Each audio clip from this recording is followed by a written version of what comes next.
டே அர்ஜுன், என்னடா? என்னடா பவி இந்த மாதிரிலாம் எப்பவும் பண்ண மாட்டாளேடா. இது கொஞ்சம் வித்தியாசமா தெரியல. தெரியலையேடா. ஏன்? பவி கொடுத்த கிஸ்லயே நான் காணாம போயிட்டேன். நான் என்ன கேட்டுட்டு இருக்கேன், இவன் என்ன உளறிட்டு போறான்? டேய் நில்லு நில்லு நில்லு. என்ன உனக்காவது டிஃபரன்ஸ் தெரியுதாடா? என்ன டிஃபரன்ஸ்? பவித்ரா நடந்துக்கிறது தான். ஓ, அதான் உன் பிரச்சனையா?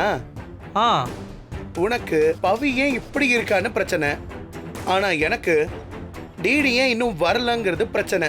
அதனால என்ன பண்ற, நீ உன் பிரச்சனையை பார்த்துக்கோ, நான் என் பிரச்சனையை பார்த்துக்கிறேன். ஓகேவா? ம். என்ன இவன் ஏதோ லூசு மாதிரி பேசிட்டு போறான். நான் சொல்ல வந்ததை யாருமே கேட்க மாட்டேங்கிறாங்க. பவித்ரா திடீர்னு இப்படி மாறிட்டாளே, என்னாச்சு இவளுக்கு?